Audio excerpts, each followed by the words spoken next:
As the Chancellor flew east, the pound plummeted south and government debt rocketed north. Why?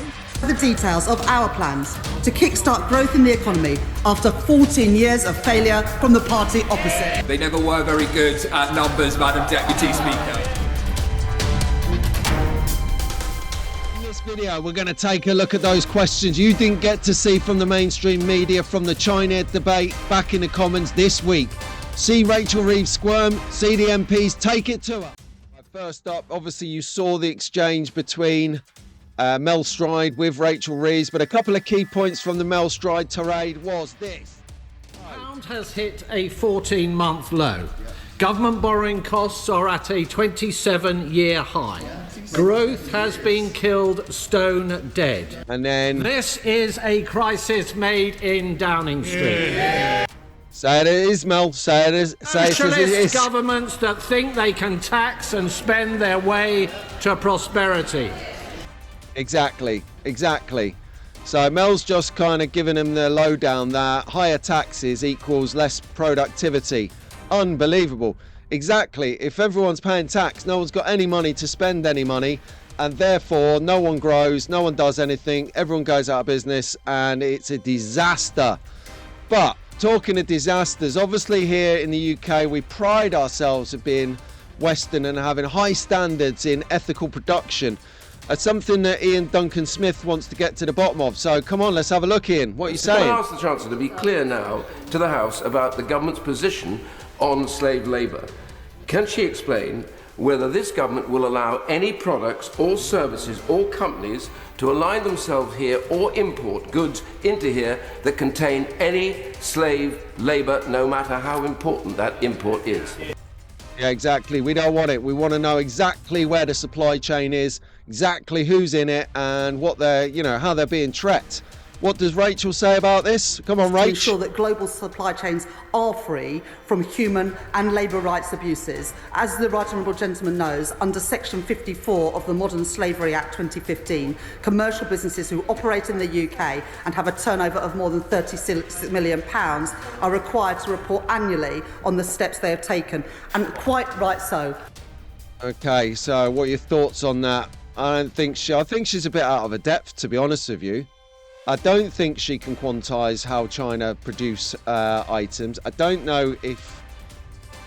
I think she's a bit out of her depth, to be honest with you. I don't know if she can quantise and control how China produce their stuff. And who's to say they're going to tell her how they're made anyway? They're going to go, oh, here's a set of reports. There you go. We're all treating everyone nice. Whereas round the corner, they're whipping people into shape on slave labour. This is unacceptable. I don't know why she thinks that... this would actually fly. It just doesn't make sense. Anyway, next up we've got Daisy from the Liberal Democrats. I like to keep the debate balanced. So here we go. What have you got to say for us, Daisy? The Chancellor says that the government's number one mission is growth, but to date there are no signs that the government is going to deliver it. Okay, and true Rachel Reeves fashion, what has she got to say for herself? This. I'm slightly confused. Yeah, exactly. She's slightly confused. God help the rest of us. That is who's leading the country's finances right there. I'm slightly confused. Oh my good Lord. Someone, please. Jeevan. I like this guy, even though he's on the wrong side of the fence from me. I think he's good. He's got some valid points. So let's hear what he's got to say. Jeevan. The Chancellor set out her economic philosophy that our prosperity is built upon secure foundations, indeed in a more uncertain world. Can the Chancellor set out how she is building that economic security here, and particularly with reference to having domestic energy rather than dependent on foreign fossil fuel dictators? Very valid point, Jevan. Is looking at energy security. Obviously, we have, we've got loads of energy here. I'll bring this up again at the end. Hang on. What does Rach have to say about it? Come on, Rachel from accounts. What are you saying? Because if we can wean ourselves off fossil fuels and dictators for oil, then we will be more secure in our economy because we do not have to import so much from overseas. Exactly, not really much to do. She says she's going to protect. She wants to wean us off of dictators, but why aren't we drilling it in the North Sea? Why aren't we fracking? Why aren't we using our own resources? We've got the resources, so why aren't we using them? Come on. Right, next. So thank you very much for that, Jivan. We can always rely on Stephen Flynn to give us a nice, dry Thank you, Madam Deputy question. Speaker. Will the Chancellor of the Exchequer do what the Prime Minister refused to do yesterday and rule out future spending cuts? Yep. So you're talking about protecting their finance. You don't want to rule out spending cuts. I'm going to have a quick analysis again on the 600 million at the end. I've got a couple of sound bites for you from the chamber that will make you laugh. So thank you very much for that. What are you saying, Rach? I'm not going to write 5 years' worth of budgets in the first 6 months of Labour government. Unbelievable. Dodged the bullet. I'm not going to write 5 years of funding. Hang on a second. Didn't they all say in the run up to the election, all of the policies have been fully costed and funded? Well, no, they haven't. So just beggars belief, really, doesn't it, people? Anyway, right. This is a great question from Carla Lockhart, and she raises one that is very topical right now. Let's check it out. China, New York, Washington, Toronto and Brussels to build economic relationships, yet won't take time to speak with the Ulster Farmers Union, the NFU, the Farmers Union of Wales, the NFU Scotland, to hear firsthand the devastating impact that her death tax is going to have on family farms and small businesses. When will the Chancellor realise no matter what deals she does around the world, and I welcome them, Rome is burning around her. Agriculture is the backbone of our economy, and therefore will she commit to meet with me on behalf of the thousands of farmers whose farms are going to be decimated by her death tax? Yeah, you go, girl. You go. Well done, Carla. Bringing it up for the farmers. Some farmer drama in the chamber. Like it. Right. Rach, what have you got to say for yourself? But the truth is, Madam Deputy Speaker, we inherited a £22 billion black hole in the public finances from the party opposite, and to ensure that we can stabilise our public finances, we had to make difficult decisions on taxes. And at the moment, we hear from the party opposites, they don't like the increases in taxes, but they want the increases in public spending. Well, Madam Deputy Speaker, you can't have it both ways. Did she just say that? Literally, did she just say that? You can't make a story up on this, can you? So she's dodging a bullet, saying that she's inherited a massive black hole. Well, to be honest with you, you've made a black hole, Rach, because you've spent all the money that we didn't have, according to you, and now you're going cap in hand to China for a poxy deal. Anyway, 2 questions left. So this one is from Martin Vickers. Really valid question, Martin. Nice one, my friend. So let's have a listen. Kingdom. Martin Vickers. Thank you, Madam Deputy Speaker. It has been reported that whilst in China the Chancellor was going to meet the owners of British Steel. Many of my constituents work at the Scunthorpe Steelworks. Is she able, whilst I appreciate ministers may not have reached final decision on this, is she able to give any optimism to my, any reassurance to my constituents that she has had constructive engagement? Okay, nice one, Martin. He's concerned, rightfully concerned about his constituents who work in the steel plant at Scunthorpe.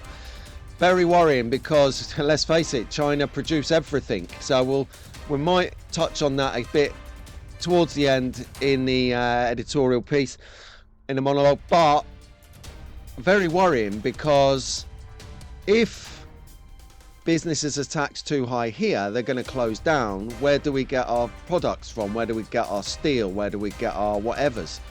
We will have to go somewhere else, don't you? So do you see, is this something to think about?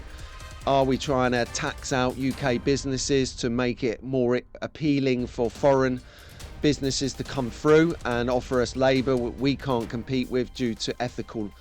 Anyway, so that was Martin. What does Rachel have to say for herself? Because, you know, we do want to have a balanced argument and give the Chancellor an opportunity to, I don't know, say what she thinks. So here we go. This is what she says. Honourable friend, the business secretary, has met Mr. Lee from Xingye on a number of occasions. Talks are ongoing, but I'm not able to provide an update on that today. Yeah, exactly. We can't provide an update because there's something underhand going on there. Otherwise, you'd be singing from the rafters about it, wouldn't you? You'd be singing like you're singing that you've got 600 million. We can't talk about that at the moment. Of course you can't, because you are selling us out. And everyone can see it. So I do like Dr. Luke. We had him on at the start. This is the final questions before we chat through what we thought of that. So this is Dr. Luke. I love this. As the Chancellor flew east, the pound plummeted south and government debt rocketed north. Why? Because the markets don't believe her plan for growth.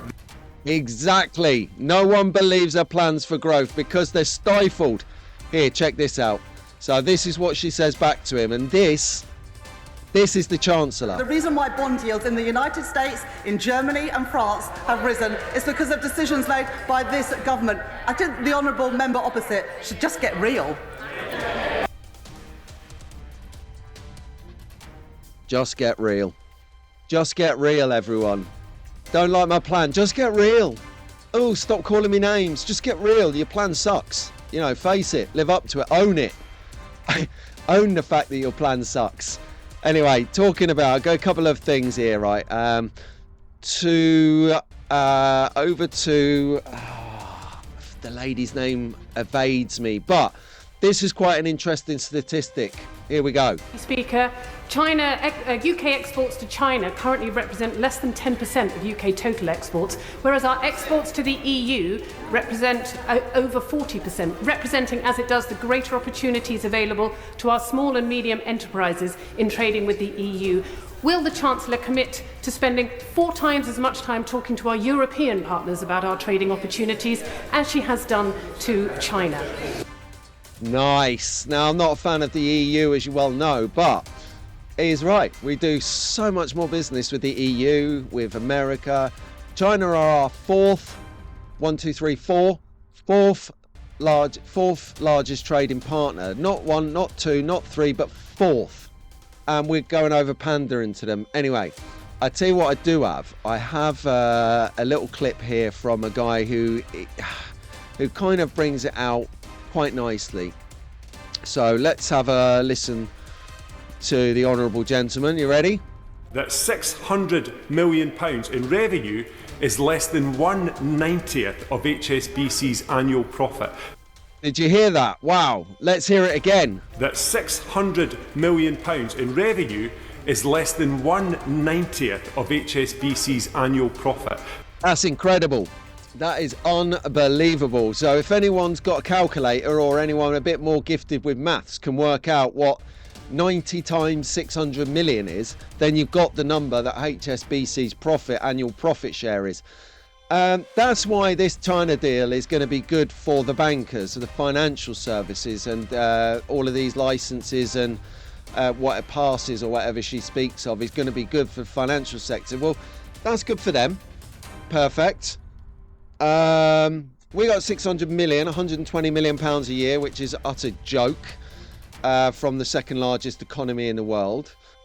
Do you know what, right? The one thing that I'm struggling with, what China getting out of this?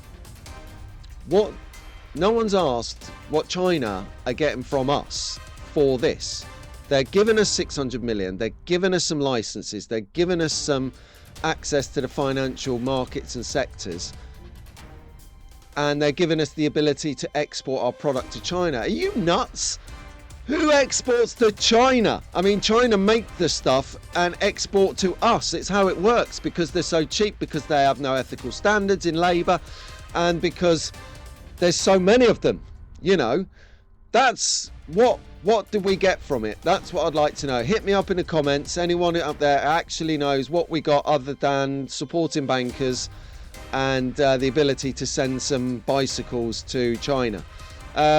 Seriously, what serious deal did we get? Because I'm drawn for blanks. Anyway, thank you for watching. I'm glad you enjoyed the video.